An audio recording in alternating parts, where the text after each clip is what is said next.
போடுறாங்க. அந்த அப்புறம் மாற்ற வேண்டியதா? சரிங்க சரிங்க. இப்போ அதில் வந்து அதில் வந்து ஒன்றுமே இல்லைன்றாங்க. தூக்கு மாட்டு தான்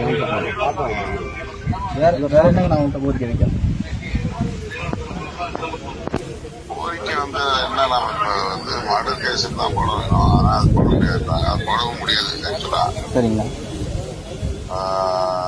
அது வந்து போஸ்ட்மார்ட்டத்தில் அவங்க போலீஸ்க்கு வந்து ஏதாவது ஆதாரம் இருந்தால் கொலை வழக்கு மாற்றுவாங்க. அதுக்கு முன்னாடி மாற்ற முடியாது. அப்படி ப்ரொசீஜர் கிடையாது. சரிங்களா. அவங்க போஸ்ட்மார்ட்டம் வரைக்கும் அவங்க வந்து அவங்க இன்ஃபார்மிங் பண்ணி வைக்கிறதுக்கு அந்த இது கேட்கலாமாண்ணா? இப்போ சூசைட் அப்படிங்கிற மாதிரி இவங்க இதுலையும் கொடுத்துட்டாங்க. ஏற்கனவே ஒன்று வந்துருச்சு பிஎம் ரிப்போர்ட்டு. ஆமாண்ணா, பொண்ணுக்கு வந்துருச்சுங்கண்ணா. வச்சு நேற்று எரிச்சுட்டாங்கண்ணா.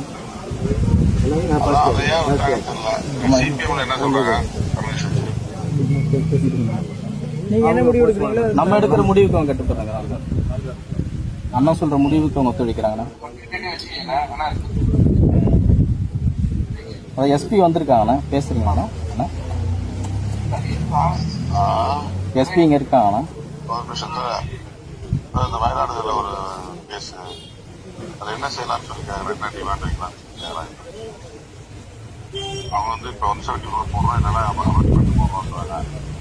மர்டர் கேஸ் பண்ண முடியாதுல்ல. பிஎம் ரிப்போர்ட் வந்த பிறகு போடுறாங்களாங்களா? ஒரு பாடி எடுத்து போஸ்ட் பண்ண முடியுதாங்க. எடுத்து வச்சுட்டேன் லேடி. அது பிஎம் ரிப்போர்ட் சூசைட்னு வந்திருக்குண்ணா. அதுல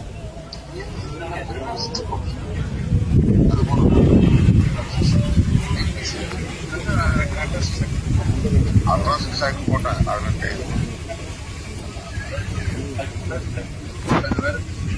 அதான் வேற என்ன டிமாண்ட் வைக்கலாம்னு கேட்கலாம். போஸ்ட் பண்ணதுக்கு அனுமதிக்க சொல்றேன். நானு போஸ்ட் பண்ண அனுமதிக்காம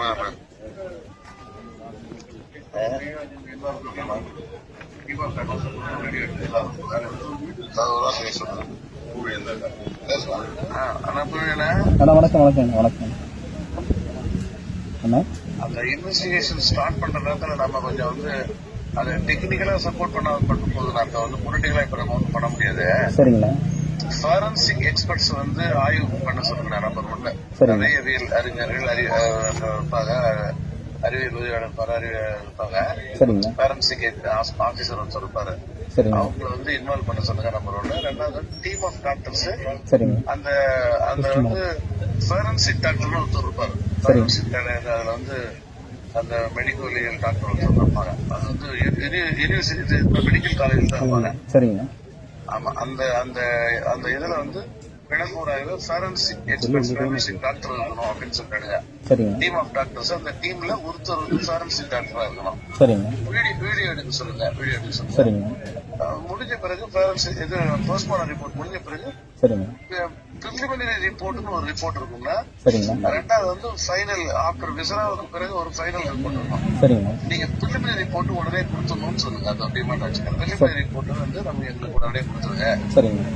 அதை நாங்க இன்வெஸ்டிகேஷன் ஆஃபீஸர் கொடுப்போம், கோர்ட்ல கொடுப்போம் அப்படின்னாங்க. பிரிலிமினரி ரிப்போர்ட் வந்து விக்டிம் கையில பிரிலிமினரி ரிப்போர்ட் கொடுத்துருங்க. 3 டிமாண்ட் தான். ஒன்று வந்து தடயவியல் துறை அதிகாரிகளை வந்து கலந்து ஆய்வு பண்ண சொல்லணும். ரெண்டாவது ஃபாரன்சிக் டாக்டர் உட்பட ஒரு டீம் ஆஃப் டாக்டர்ஸ் வந்து சேர்ந்து போஸ்ட்மார்ட்டம் பண்ணணும். அது வீடியோ எடுக்கணும்.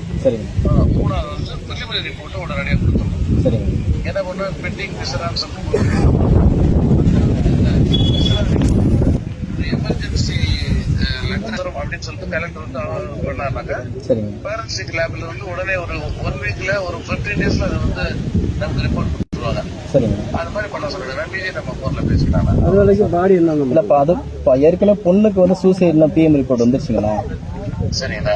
இப்ப பையனுக்கும் அதே மாதிரி வந்துருச்சுனாக்கா பிரேதத்தை அடக்கம் பண்றதா நாங்க வந்து இன்ஃபார்மிங் பண்ணி வைக்கிறதா?